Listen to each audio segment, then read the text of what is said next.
meterle con todos los hierros.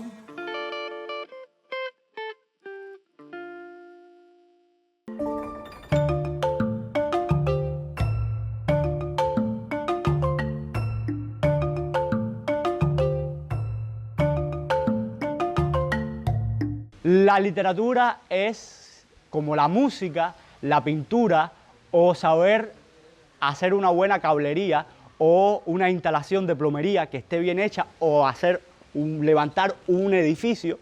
Son son aspectos del ser humano, son pequeños fragmentos del ser humano y son necesarios. Siempre va a existir, siempre va a servir para algo. Ya te digo, porque la literatura es un puente al conocimiento, a la imaginación, es una puerta a descubrir y desarrollar esa máquina tan complicada que tiene el ser humano, que es su cerebro. La posmodernidad a partir de 1964 con el ensayo de Julia Kristeva, la Intertextualität, empezaron una serie de negaciones como que la literatura es un palincesto. ¿Qué es un palincesto? Bueno, un palincesto es un texto que se borra y se escribe encima de ese texto otro texto. O sea que la posmodernidad mata la imaginación del autor, que es lo que dice que cada autor le aporta algo nuevo, porque si tú estás escribiendo lo mismo que escribió todos los escritores anteriores a ti, muere la idea de creación, muere la idea de imaginación. Yo creo que escribir y leer es tan fundamental como respirar.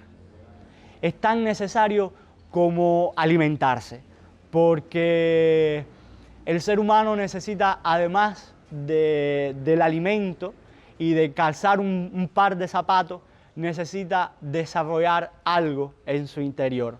Necesita tener un refugio, un lugar donde estar cómodo, una zona de confort. Y además necesita, amén de que uno esté leyendo, por ejemplo, una novela de fantasía, un policíaco, una novela de ciencia y ficción, también necesita un ancla, un áncora que lo ate a la realidad. Y la literatura es eso, es una manera de permitirte soñar, pero además, al mismo tiempo, estar atado a la sociedad. La literatura es tan necesaria como saber acordonarse los zapatos, como saber cómo van los lazos de los zapatos para no tropezar, caerte y sufrir algún daño. La literatura es tan necesaria como llevar un paraguas en medio de un aguacero. Te sirve para protegerte, para no mojarte y que el frío llegue a los huesos. El negro ceviche sudaba mares. El hueco ya tenía el hondo suficiente. Justo bajo una ceiba, donde la sombra del ramaje se vuelve más espesa y dibuja un tejido casi verde sobre el polvo, fue enterrado Julián Planazo. Después de bordear la tumba con una murallita de piedras, Ceviche habló con sus dioses para que cuidaran el alma de su amigo. Todo eso lo vio Manu Tejeda, con el machete de Julián bien apretado en su mano. Y entonces, únicamente entonces, entendió de qué se trataba la guerra.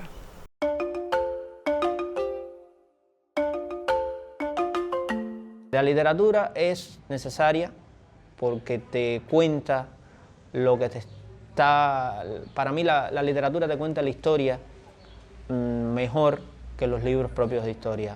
Si tú quieres saber lo que se vivió en una época determinada, de una época, de un país, no busques los libros de historia, busca la buena literatura.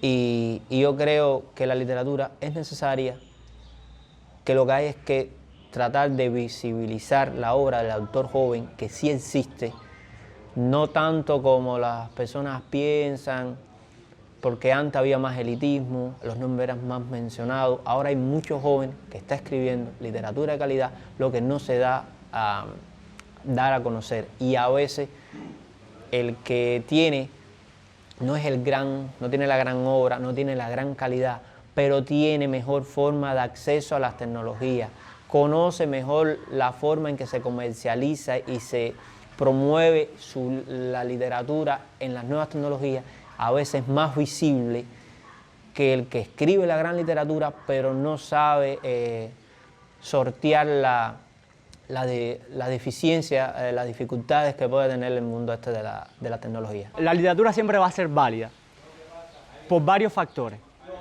Uno de ellos es que es una de las puertas que tiene uno a las primeras edades, sobre todo la literatura para niños. Cuando uno comienza a leer, es una puerta a la imaginación. El ser humano necesita, como animal de sociedad, como animal intelectivo, necesita desarrollar eso, desarrollar ese intelecto, esa imaginación, aunque después termine siendo profesor de física, por ejemplo, o físico nuclear, pero necesitas de eso, necesitas un desarrollo cognitivo y para formarlo necesitas leer. El acercamiento a la literatura es también una manera de marcar el derrotero de lo que será un ser humano en el futuro. Si vas a ser físico, siempre vas a disfrutar de las historias de ciencia y ficción, por ejemplo. Y si vas a ser escritor o vas a ser, digamos, profesor de inglés, también vas a disfrutar de los cuentos clásicos de hadas, de los cuentos clásicos ingleses.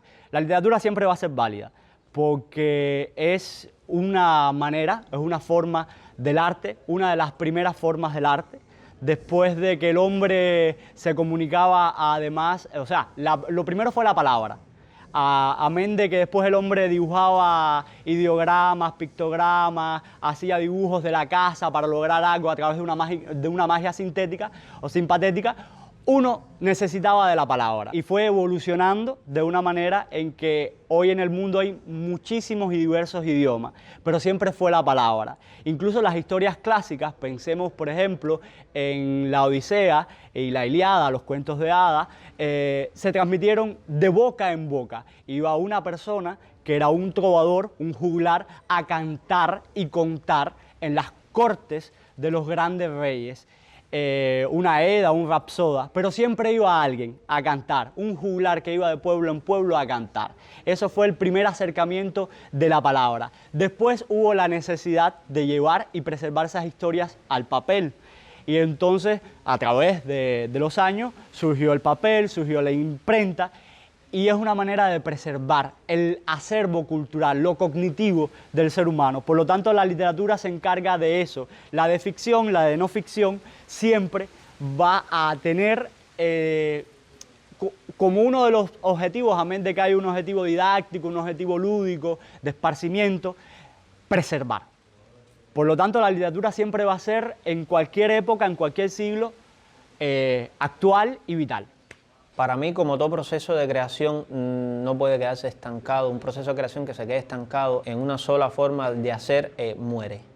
La literatura, como todas las artes, debe estar en completo transformación, estar siempre reinventándose para que sea novedosa, para que hable el lenguaje que se habla ahora en la actualidad. Escribir como se escribía en la década de los 90, si tú lo empiezas a escribir ahora mismo, no te va a funcionar, no va a llegar al público, no va a mover sentimientos, no va a mover pensamientos.